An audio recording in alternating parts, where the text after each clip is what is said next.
Hello everybody, it's Mr. Q again. What's up? I'm here today with your friend and mine, Patty. Patty, say hello to everybody. Hello everybody, how's it going? I'm so happy to be back. I know, Patty. I think the students really enjoyed having you teach last time.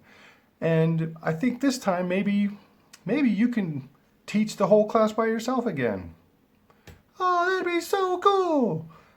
I am really looking forward to that. In fact, maybe I'll bring in one of my other friends that I've met during my trip. Oh, it's a great idea. Why don't you go ahead and do that? That sounds great. So, today, you guys are going to learn at least 10 things about table etiquette. What did you say? Table etiquette? Oh, yeah. That's how you should behave and what kind of plates and utensils you should use when you're at the dinner table. Oh, okay. That sounds pretty cool. Yeah, and your parent, Nancy, she's really good and basically an expert on this kind of stuff. So maybe I'll have her come in. Oh, Nancy would love to do a video with you, Patty. So why don't we give her a call and we'll do a little video with her about table etiquette.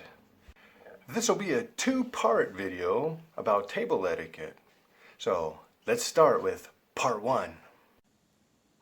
Hello everybody, it's Patty. I'm back, and with me, as I promised, is one of Mr. Q's parents, Nancy. Say hello, Nancy. Hi, Patty. Thank you for inviting me.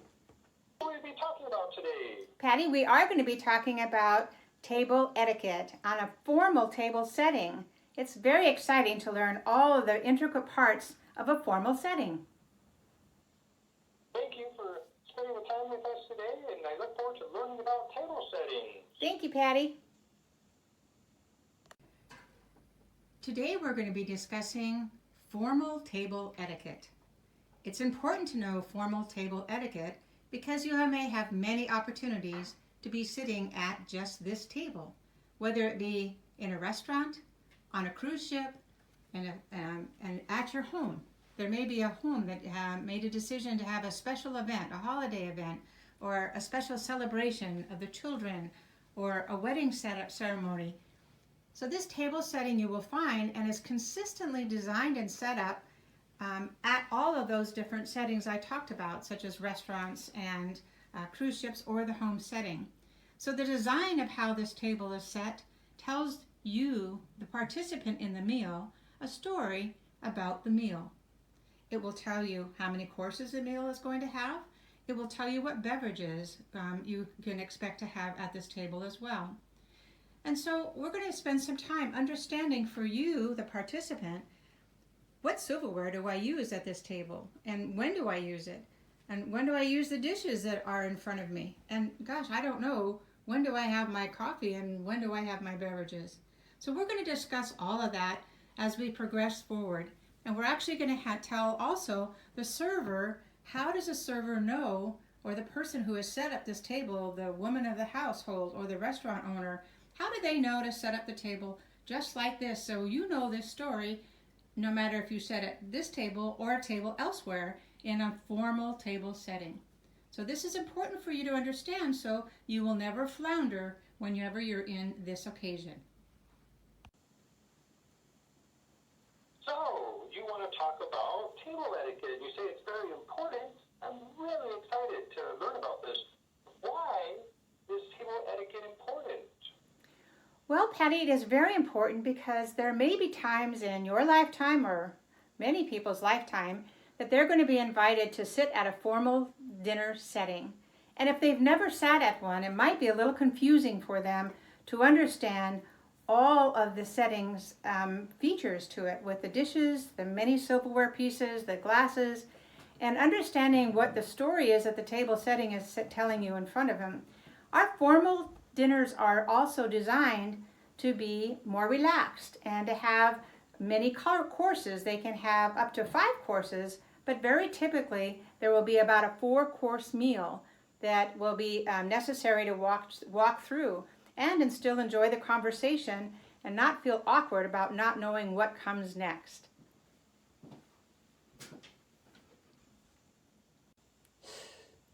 Oh, well, I see why people should be paying attention to etiquette and table settings. Can you tell us about the history of where it came from and any other important facts? Yes, Patty, this is very important to understand because I think many young people today don't understand the tradition of the formal settings. In the early days, we didn't have paper plates. We didn't have plastic. There wasn't even an existence of cell phones and TVs and other things that people could be distracted by.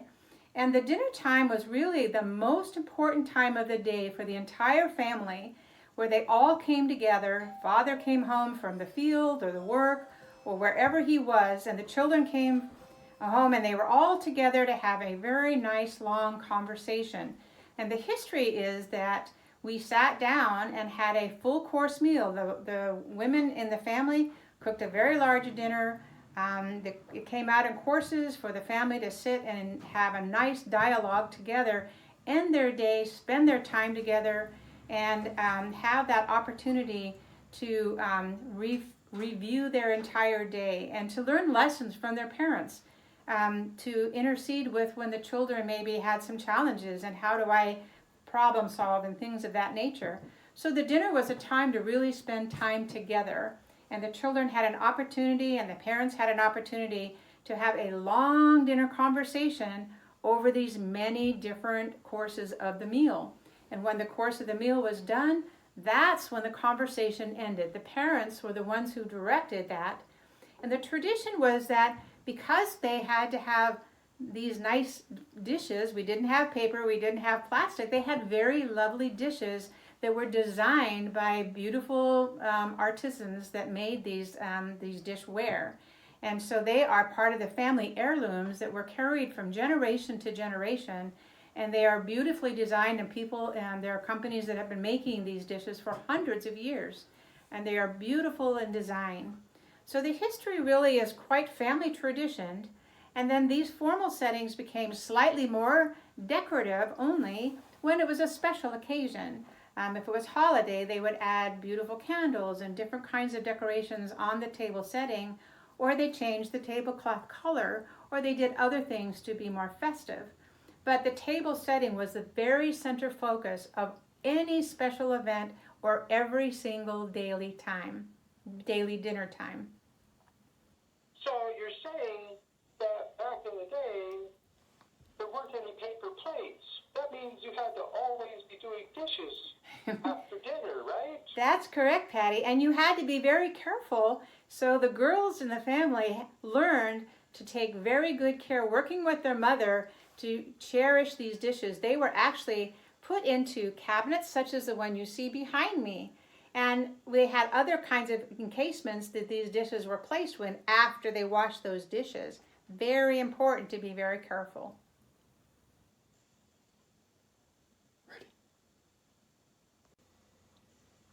So it sounds like every night you use these formal settings. Do you have multiple settings that you guys use? And what would happen if a piece broke? Where does all this sort of come from? Very good questions, Patty. Actually, there were times that there was more special sets of dinner. They oftentimes had more than one set. Remember, these were heirlooms that were passed down from generation to generation. So oftentimes a woman may have had a very special set that she saved only for like Christmas or somebody's special event. And then the other dishes she used for everyday dinner, but still very nice china, but not the very special ones. So sometimes that was a very the case with the woman. She had a cherished set that was very special occasions, so there was less likelihood that they would get broken because they were used less often. And then the day-to-day dishes were the ones where there was a risk for breaking. But because these artisans make these dishes in their own special designs, they often could get another dish, another plate, or add to their set by requesting certain pieces that were missing or that got broken in their set, and they were replaceable. And they actually got the same designs because the artisans who make these have set patterns, and they are known for their patterns, and they're very famous for their patterns actually.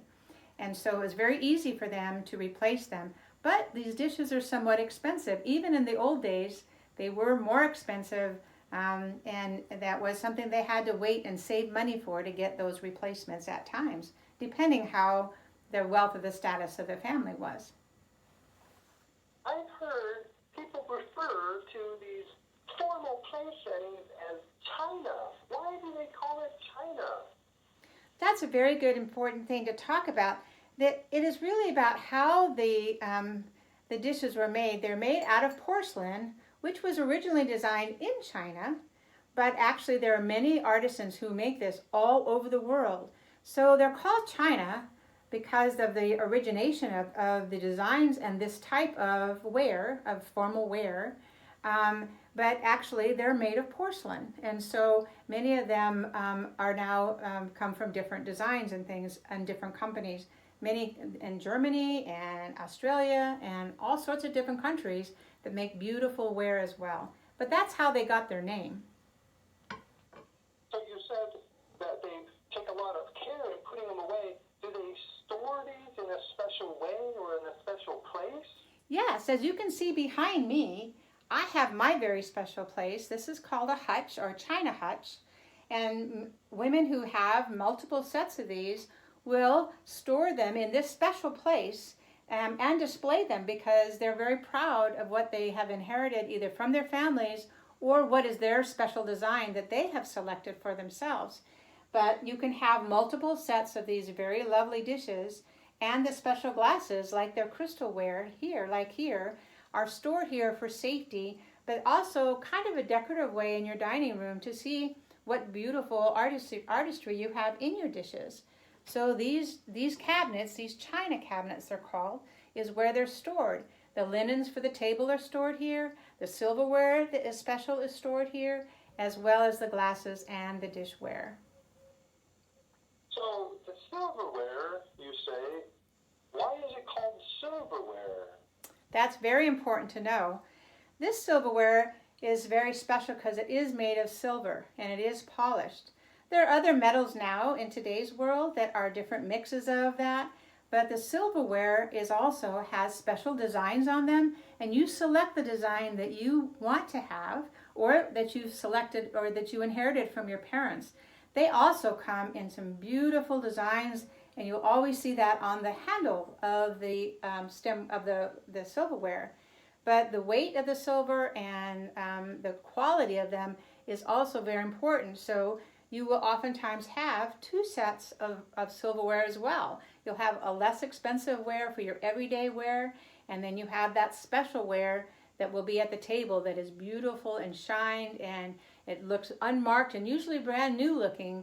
And actually there were many times that they have to spend time polishing their silverware to keep it in that beautiful condition, especially the older silverware.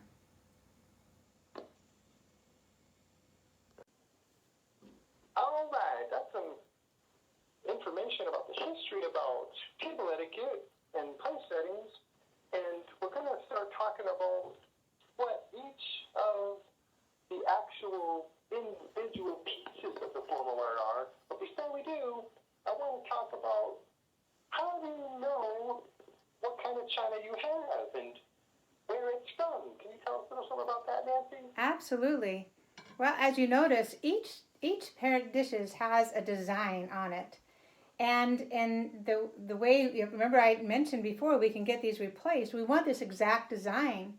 And the way we're going to know that is by looking at the back of the plate. And I'm going to show that to you at the back of the plate where you can see the name of the dish and also the emblem that says where this company is. And we're going to show that to you in just a moment. So as you can see, the name of this dish is called Summer Day. Has lots of flowers on it, so that makes sense. And then it comes from Germany, and that means I know exactly what company and the name of this dish, so if it comes back with the same emblem and the same name, And the pattern should be exactly the same as this one. All right, so I can see you cleared away the table a little bit so we can start talking about the individual pieces, and let's start talking about that next. All right, we will. I hope you guys have enjoyed part 1 of Patty's interview with my mom, Nancy, where she talked about table etiquette. So, Patty, what were some of the things you guys talked about? Let's review. We talked about why there is table etiquette. Oh, you mean because it gives the family an opportunity to bond and share their day and maybe even learn some things. Oh yeah, because back in the day, a long time, not even that long ago, but it started a long time ago, that you were able to learn things and get news from the day at the dinner table. They didn't have all this technology that we have today, so they had to share all that information at dinner. And that's why you have multiple courses. You start with the easy subjects, nice and light, and then when you get to the main course, you're into the meat, the big stuff that happened during the day. So that's a really interesting history. Oh yeah. We also learn about how the place setting tells a story about what your meal's going to be. Oh, right. Okay. So you should be able to have an idea about what will be served at dinner based on the dishes and the utensils, the forks and spoons and knives, that you have in front of you. And of course, your cups. And so based on all that, you can decide and make a guessing game about what you might have for dinner. Yeah, it's a pretty fun game too. And Nancy shared some stories about her own personal life. Oh, you mean how she grew up basically having a formal dinner every night. I agree with you that I don't like having to do dishes all the time. So sometimes I like to use paper plates and stuff. But no, I mean, nowadays it's okay. You don't need to use paper all the time. You can use your real plates and silverware and have a nice bonding conversation with your family. Oh yeah, that's right. All right, so today we would like you to be thinking about the last time you had dinner with your family. What did that look like? Did you guys have conversations? Did you talk? Was everybody using their cell phone at the table? Write down about 10 things that you guys did and what your dinner looked like at your last dinner with your family. When you're done writing those things down, share it with your classmates. All right, guys, that's it for us today. Be looking forward to part 2 of Table Etiquette, where Patty and my mom Nancy will be talking about what the actual plates and silverware means and when to use them. All right, so we'll see you next time. Bye-bye.